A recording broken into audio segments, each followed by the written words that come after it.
बिस्मिल्लाहिर्रहमानिर्रहीम। अस्सलाम वालेकुम। आजकल के दौर में इलाज के दो तरीके हैं, मेडिसिन से इलाज यानी कि इलाज बिल दवा, और अगर मेडिसिन से काम ना बने तो सेकंड स्टेप होता है सर्जरी से इलाज यानी कि इलाज बिल जराहत। मगरिब के लोग सर्जरी में सबसे माहिर माने जाते हैं और गलत तौर पर सर्जरी को मगरिब की ही इजाद समझा जाता है, क्योंकि हमारे मशरकी लोग बदकिस्मती से अबू अल कासिम ज़हरावी के नाम और उनके कारनामों से वाकिफ नहीं हैं। ऐसा कहना बिल्कुल भी गलत नहीं होगा कि अबू अल कासिम ने ही मगरिब को सर्जरी से हकीकी मानों में रोशनास करवाया। आज की वीडियो इसी एक नामवर मुस्लिम साइंसदान के ऊपर है कि जिसने अपने दौर में एक तारीख रकम की और वो अपने दौर के एक अजीम सर्जन बने और आने वाले 500 सालों तक यानी कि तकरीबन 5 सदियों तक उनकी सर्जरी पर लिखी जाने वाली किताब यूरोप की यूनिवर्सिटियों में पढ़ाई जाती रही। उनका दावा था कि वो हजरत मोहम्मद सल्लल्लाहु अलैहि वसल्लम के बताए हुए इलाज के तरीकों पर अमल करते थे।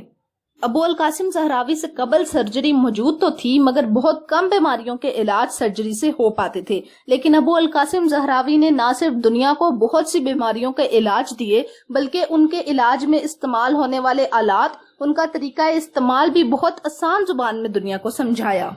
यही वजह है कि आपको फादर ऑफ सर्जरी भी कहा जाता है और इस अजीम शख्सियत के कमाल का लोहा सदियों तक दुनिया मानती रही।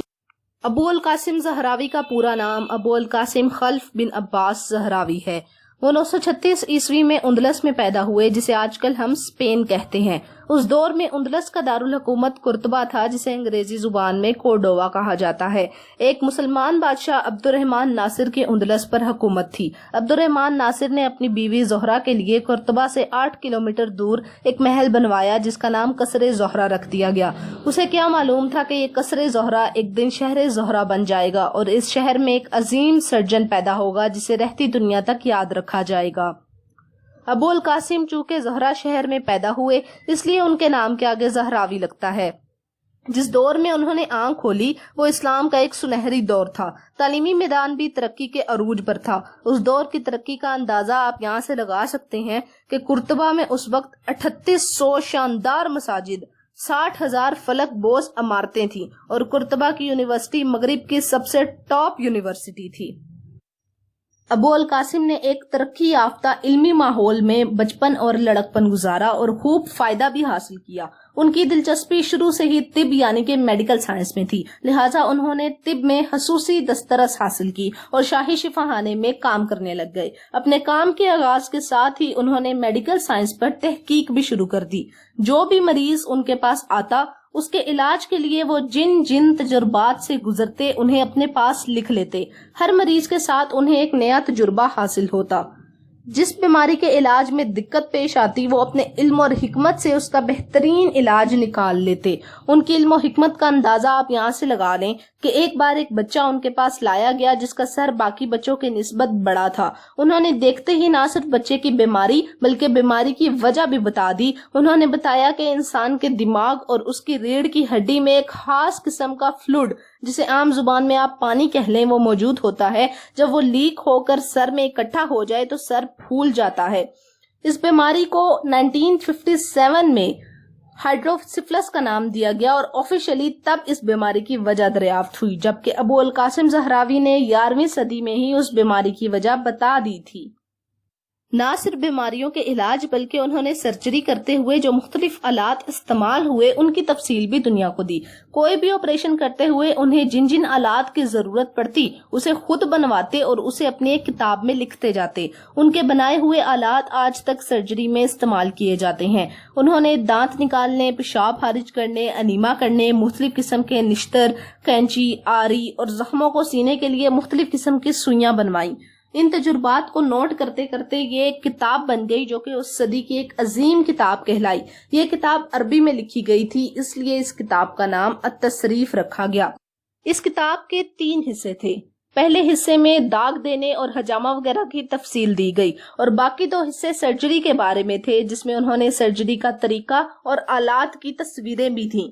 इस किताब की खास बात यह थी कि इसमें कोई फलसफियाना बातें मौजूद न थीं, बल्कि टू द पॉइंट और बहुत ही आसान जुबान में और बहुत ही अच्छे तरीके से हर चीज की वजाहत की गई थी। आज तक सर्जरी पर जितने भी लोगों ने किताबें लिखी हैं वो ज़हरावी को अपना उस्ताद मानते हैं और उनकी किताब से हवाले भी देते हैं। اس کتاب کو عربی میں لکھا گیا تھا، اس لیے اس کو بہت سی زبانوں میں ترجمہ بھی کیا گیا، لیکن اس کا سب سے مشہور ترجمہ لاطینی زبان میں ہوا۔ اگر آپ بھی اس کتاب کو دیکھنے کی خواہش رکھتے ہیں تو اس کتاب کے کچھ پیجز کی تصویریں ہم نے ویڈیو کے اینڈ میں ڈال دی ہیں، اگر آپ چاہیں تو ویڈیو کے اینڈ میں جا کے وہ دیکھ سکتے ہیں۔ کچھ لوگ تو اس کتاب کو پر اسرار تک کہتے ہیں، کیونکہ ان کے نزدیک ایک انسان کس طرح اتنا سب کچھ کر سکتا ہے، لیکن حقیقت یہ ہے کہ اللہ جس کو چاہتا ہے وہ اپنے بندوں میں سے چن لیتا ہے۔ ابو القاسم زہراوی نے 76 سال کی عمر پائی اور 1013 میں وہ خالق حقیقی سے جا ملے۔ وہ اس دنیا سے تو چلے گئے، مگر ان کی خدمات، ان کا نام اور ان کے کارنامے آج تک زندہ ہیں۔ مغرب کے لوگ انہیں البوکیسس، ابو القاسس یا الزہراویس کے ناموں سے یاد کرتے ہیں۔ کچھ لوگوں کا یہ خیال ہے کہ وہ ابو القاسم زہراوی کے نام کو بگاڑ کر بولتے ہیں، لیکن ایسا بالکل بھی نہیں ہے۔ حقیقت یہ ہے کہ یہ ان کا لاطینی نام ہے۔ چونکہ ان کی کتاب کا ترجمہ لاطینی زبان میں بھی کیا گیا تھا اور ان کا یہ ترجمہ بہت زیادہ مشہور ہوا تھا، تو لاطینی زبان بولنے والوں نے ان کا نام البوکیسس رکھ دیا۔ اگر آپ انٹرنیٹ پر بھی سرچ کریں تو البوکیسس نام سے ہی وہ زیادہ جانے جاتے ہیں۔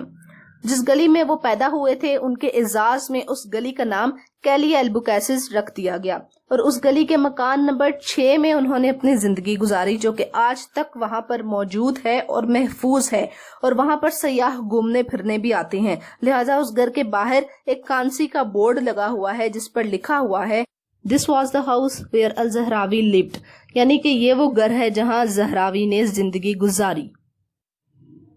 اگر آپ کو ہماری یہ ویڈیو پسند آئی ہے اور آپ مزید ایسے عظیم مسلمان سائنسدانوں کے بارے میں جاننا چاہتے ہیں تو ہماری ویڈیو کو لائک کریں، اور اگر آپ کو اس ویڈیو میں کچھ بھی سیکھنے کو ملا ہے تو چینل کو سبسکرائب بھی کر دیں۔ ویڈیو کے آخر میں کتاب کی تصویریں دیکھتے ہوئے جائیے گا۔ ملتے ہیں نیکسٹ ویڈیو میں ایک نئے ٹاپک کے ساتھ، تب تک کے لیے اللہ حافظ۔